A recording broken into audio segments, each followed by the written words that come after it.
Hey, what's up guys? Welcome back to Drums and Drams. My name's Cameron, and tonight I was just about to sit down to shoot some blind reviews and episodes of What's That Whiskey when I decided to kind of veer off from my normal routine, which would typically be to get a pour of Eagle Rare as kind of like a warm-up for whatever it is I'm gonna be shooting that night. And instead, I pulled this sample off the shelf, which just arrived the other day from a great friend of the channel, Jeb. So thank you, Jeb, for sending this my way.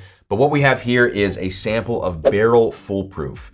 Now, I remember when this released, it was either a few weeks or maybe even a few months ago at this point, and it has a $200 price tag. So when I saw $200 at the time, I saw the press release, a few websites carrying it here and there.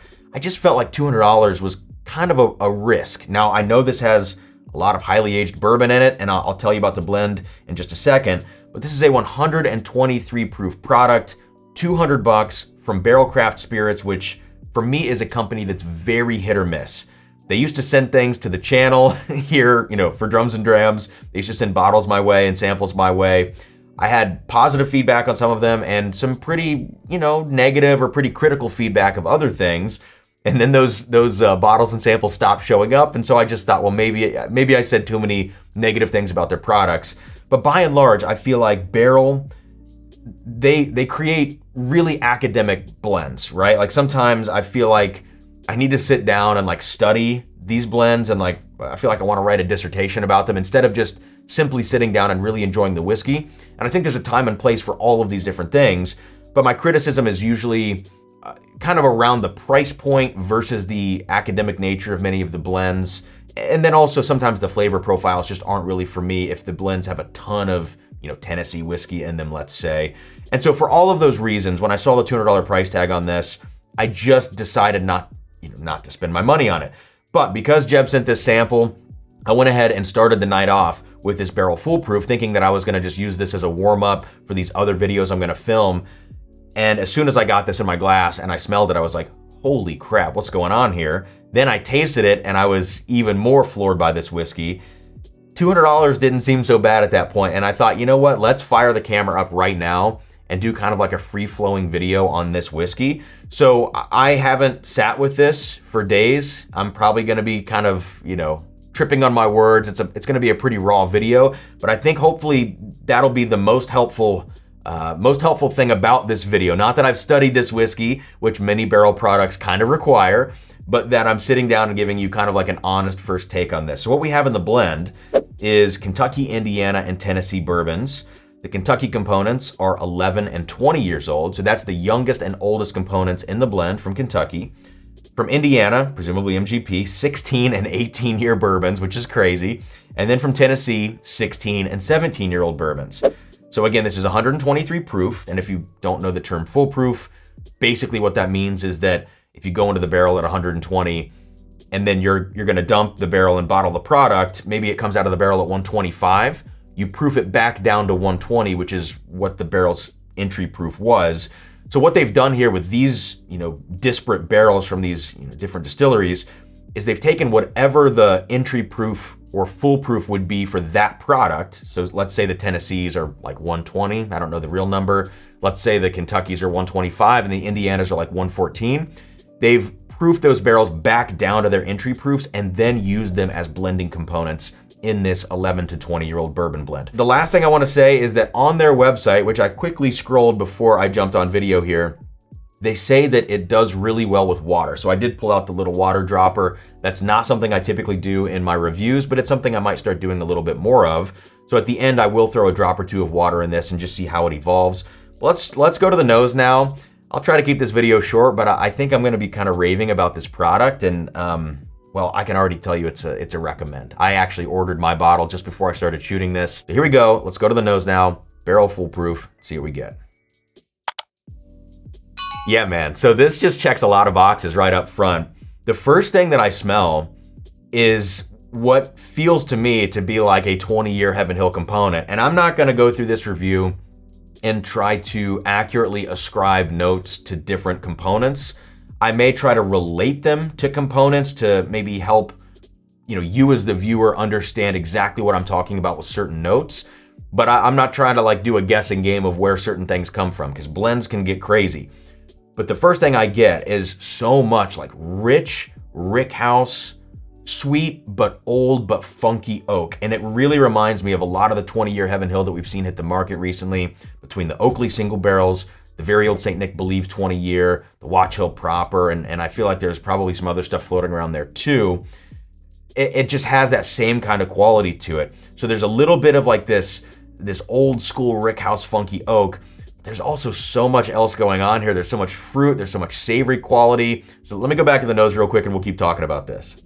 Okay, so next up we're gonna talk about some of the fruitier components of the whiskey, which really remind me of like an older MGP bourbon profile. And yes, I know we do have 16 and 18-year MGP in the mix.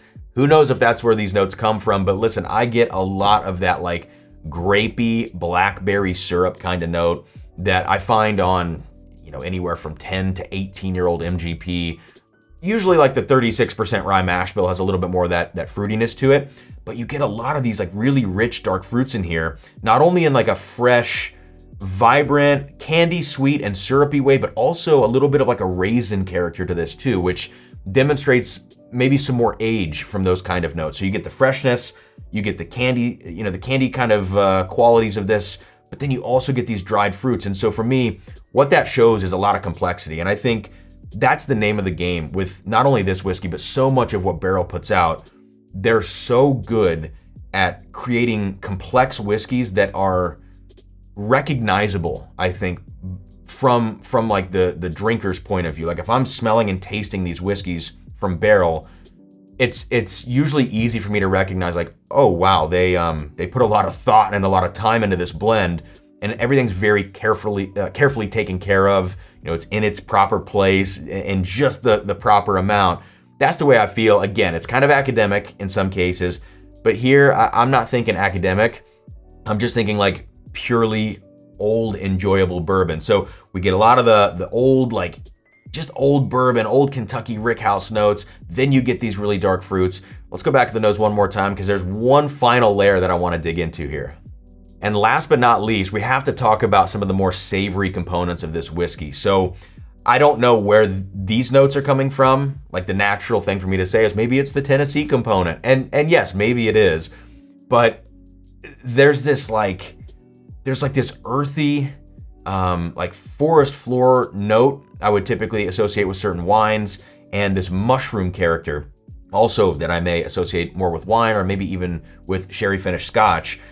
I just get these earthy notes that I love so much. It adds a really cool dimension to kind of like the foundation of the whiskey.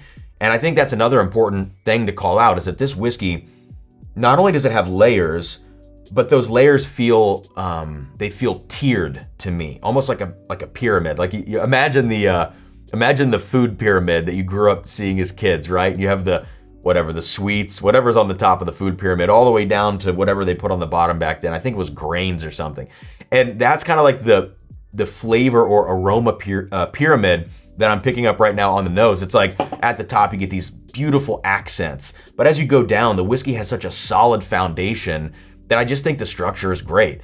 And so yeah, you get these savory notes, mushroomy, earthy, forest floor. There's another thing in here that I talk about with some older MGP products, which I know sounds extremely pretentious, but bear with me.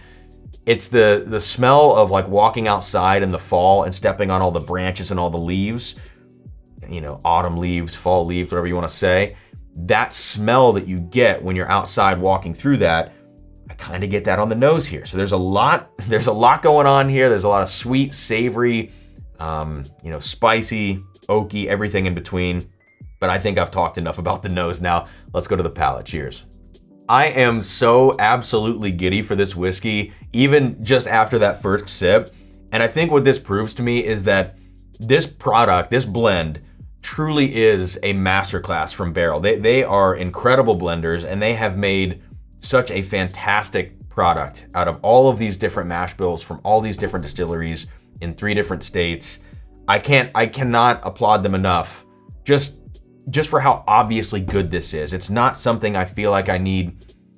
Again, I don't feel like I need to study and think about this. I have the option to, because it does have that level of complexity, but it's obviously just amazing, rich, old whiskey. So that's a long way of saying, holy shit, that first sip was amazing.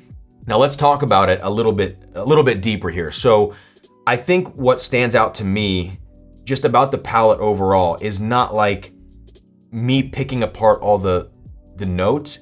It's that I feel like I'm drinking breakfast. I feel like I have blueberry pancakes, also with chocolate chips, because there's a great chocolate note in here.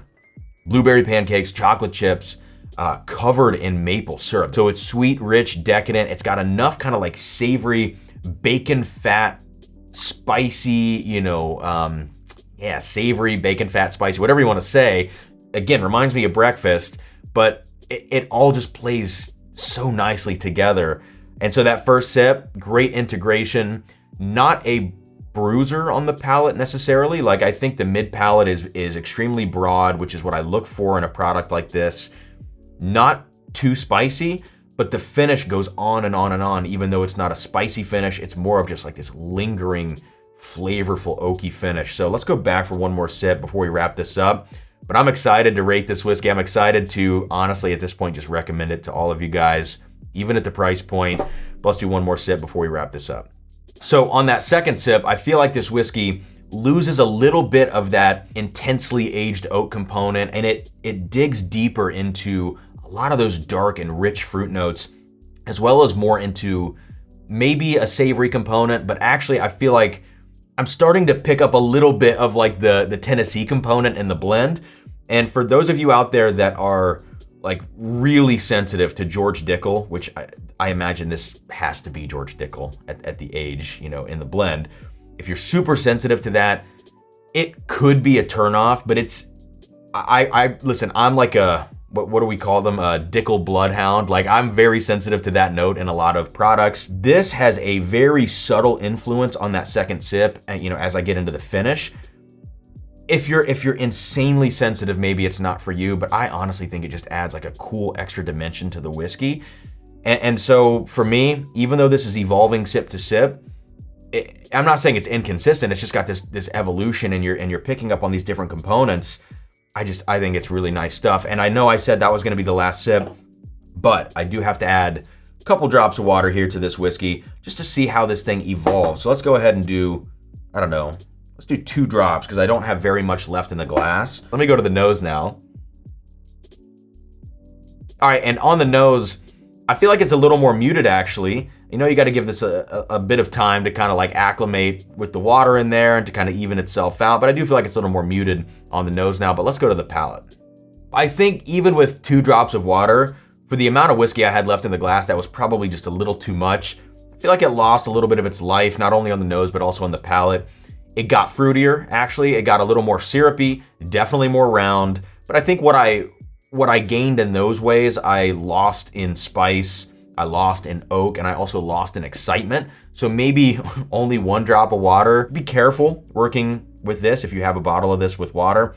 But by and large, again, I'm gonna highly recommend this bottle. And as far as a rating goes, I think I'm at an 89 on this. I don't think it's like a firebomb of a whiskey. It's not gonna blow your palate out. It's not a hazmat this, or hazmat that people are chasing right now, the flavor bombs.